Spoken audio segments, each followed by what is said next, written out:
제가 공유자 우선 매수 청구를 했었을 때, 접수를 했었을 때는 한 명도 안 들어왔었잖아요. 근데 저는 공유자 우선 매수권이 사라져 버렸잖아요. 그거를 알고 수많은 사람들이 입찰하기 시작합니다. 10명이나 입찰을 했어요.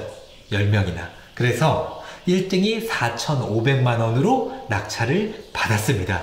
근데 여기서 또 반전이 일어나요. 그분이 잔금 납부를 안 한 거예요. 어이가 없죠. 근데 저는 제가 경매를 진행시켰기 때문에 누가 낙찰 받았고 또 어떤 사람, 그 사람의 인적사항들을 다 확인을 할 수가 있거든요. 인적사항 확인한 다음에 전화를 했어요. 아, 제가 채권자인데 경매를 넘긴 사람인데 낙찰을 받았는데 왜 잔금 납부를 안 하셨어요? 하니까 뭐랬는지 아세요? 자기는 대출이 나올 줄 알았대요. 근데 여기서 중요한 거는 지분 경매 공매는 대출이 안 나옵니다. 그러니까 이분은 거의 4,500, 취등록세까지 한 4,700~800만 원을 들여가지고 이 물건 해결을 해야 되나? 라는 생각이 들었었대요. 그래서 또 해결이 늦어질 수도 있고 또 여러 변수가 있다 보니까 차라리 보증금 날리고 다른 곳에 투자하는 게 낫겠다라고 판단을 했다고 하더라고요.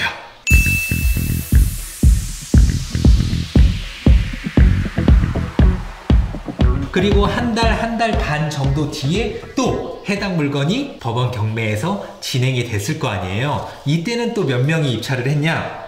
8명이 입찰을 했습니다. 그래서 어떤 여자분이 4,700만 원대의 낙찰을 받았어요. 근데 여기서 또 중요한 건 그분도 또 미납을 합니다. 어이가 없죠. 그래서 제가 또 전화를 드렸죠. 아니, 왜 미납을 하셨냐? 라고 여쭤봤더니 자기는 이런 경험이 몇 번 있는 거예요. 지분 경매를 통해서 낙찰받고 빠르게 공유자분을 찾아가서 수익을 바로 얻었던 한 2번의 사례가 있었나 봐요. 이것도 그렇게 가능할 줄 알았었던 거죠. 근데 이분이 저한테도 대응을 안 하셨는데 이분이 낙찰받고 찾아갔는데도 난 돈 없다. 당신 지분을 내가 인수할 마음도 없다. 당신 알아서 해라 라고 하니까 이분 역시 그럼 내 돈 거의 5천만 원 돈이 들어가는데 과연 5천만 원 들여서 이거를 계속 끌고 가야 되나 고민을 하다가 결국 미납을 했다고 하더라고요. 생각지도 않게 2번이나 미납이 된 상황이에요.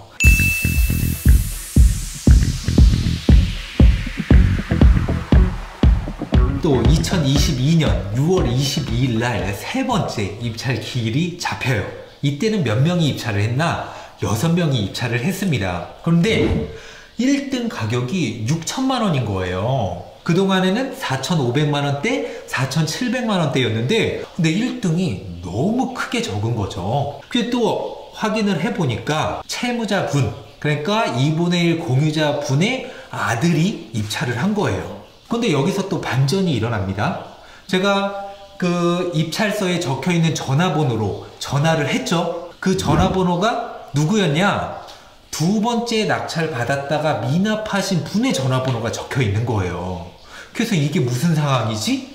해서 아드님과 또 통화를 했는데 그 2번째 미납하신 분이 또 여자분이시고 또 어떻게 이제 어머니랑 통화를 하다가 조금 친해졌대요. 그러면서 시간은 벌어야 되지 않냐. 어차피 그 아들이 2분의 1 지분을 낙찰 받는다고 하면은 제 지분까지 인수해서 하나로 또 합쳐서 이곳에서 계속 거주를 할 수 있으니 모든 사항들을 자기가 컨트롤 해줄 테니 자기가 미납했던 어떤 그 금액 못 돌려받잖아요. 보증금 미납했으니까 그 금액만 좀 달라라고 했었나 봐요. 공유자분은 알겠다 하고 미납했었던 분이 적으라고 한 금액 그대로 적었는데 너무 높게 적은 거죠. 솔직히 이거는 제가 봤을 때는 2번째 미납했던 분이 자기의 어떤 이익을 위해서 그분들을 좀 이용한 게 아닌가라는 생각이 들어요.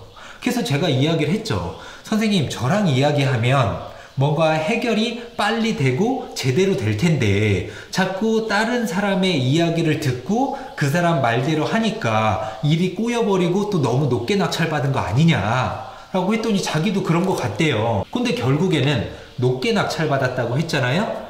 미납을 합니다. 아드님도 그 돈을 마련할 수가 없는 상황이었어요. 그러니까 미납을 해. 황당하죠.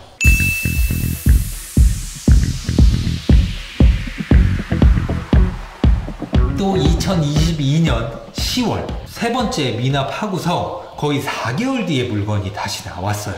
10월 달에 법원 경매 사이트에 물건이 떴고요. 이때는 또 몇 명이 입찰을 했냐? 4명이 입찰을 했습니다. 근데 1등은 얼마예요? 또 5,052만 1,000원을 썼더라고요. 제가 1등 하신 분과 또 통화를 했어요. 그랬더니 저랑 적극적으로 협의를 해가지고 같이 함께 팔자라고 이야기를 하시더라고요. 네, 스토리가 꽤 길어요. 이 물건 이사 가기까지 2년이란 시간이 조금 흘렀었는데, 아니 낙찰받고 2년 뒤에 이렇게 해결이 될 상황이면 그거 너무 오래 기다린 거 아니냐, 그거는 매력이 너무 떨어지는 거 아니냐라고 생각하실 수도 있는데,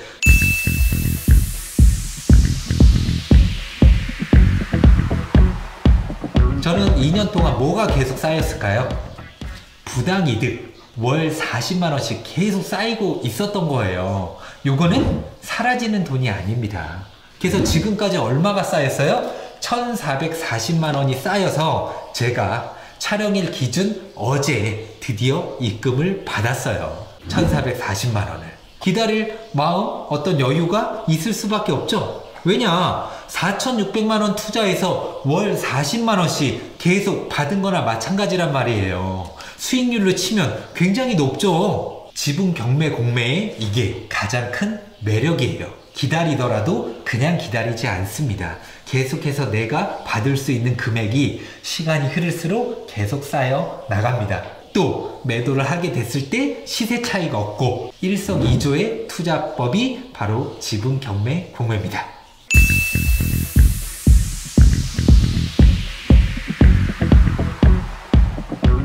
저는 4,677만 9천원에 낙찰을 받았고, 지금 2분의 1 지분을 새롭게 낙찰받으신 분은 5,052만 1,000원에 낙찰을 받았고요. 제가 더 싸게 낙찰을 받았네요. 많이 싼 것 같은데. 네, 매도를 했을 때는 제가 좀 더 큰 수익을 얻을 수 있겠죠. 거기에 저는 이미 1,440만원을 받았기 때문에 따지고 보면 3,200만원 정도의 이 지분을 매입을 한 거죠.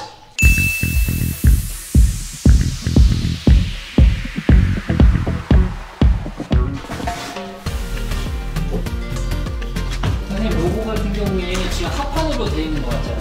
요거를 이제 이렇게 구분 짓지 말고 이게 큰 거, 이 모서리 부분이 가장 열이 약하잖아요. 신혼부부라든지 좀 젊은 층 타겟으로 해가지고 그분들이 좀 좋아할 만한 그냥 깔끔한, 네, 지금 인테리어 사장님께서 견적을 하러 오신 상황이고, 지금 여기는 전체 수리를 다 해야 돼요. 하지 않고는 답이 없습니다. 그냥 여쭤봤더니 한 1,500만원 정도 나오지 않을까 생각을 하신다고 하네요. 근데 이제 다른 쪽에도 견적을 좀 받아봐야 되긴 하지만은, 저는 신혼부부라든지 아니면 아이 한 명 있는 부모님을 타겟으로 인테리어를 싹 할 예정입니다. 그리고 전세를 내놓지는 않을 거예요. 바로 매도를 할 건데, 빌라의 가장 큰 장점은 관리비가 없거든요. 그렇기 때문에 수도세나 전기세 기본료만 낸다고 하면은 내가 언제 매도를 한다고 하더라도 따로 그렇게 크게 들어가는 비용이 없죠. 그래서 지금은 부동산 시장이 안 좋다고 하더라도 내년 뭐 상반기, 뭐 늦게는 하반기 때까지 기다릴 수 있어요. 왜? 저는 싸게 샀기 때문에 기다리다가 매수자가 붙으면 그때 매도를 할 생각이고, 매도는 한 1억 3천 이상의 매도를 할 예정입니다.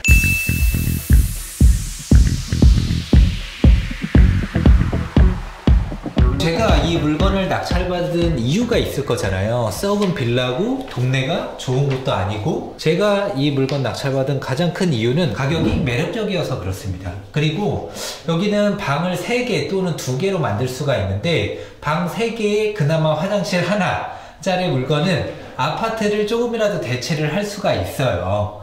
그리고 여기 반경 200m 안에 초, 중, 고가 다 위치해 있습니다. 역도 병방역과 이망역이 보통 8분에서 10분 거리에 위치해 있어요. 학교 가깝고 또 역도 멀지 않고 마을버스 다 잘 다니고, 이런 위치에 빌라들은 깔끔하게만 수리를 하면 나갈 수밖에 없다라는 생각을 했었거든요. 그래서 수요가 있는지, 전세 가격은 얼마인지, 또 매매로 나갈 수 있는 상황인지 아닌지를 여러 가지를 잘 판단을 해서 싸게 받는 게 가장 중요합니다.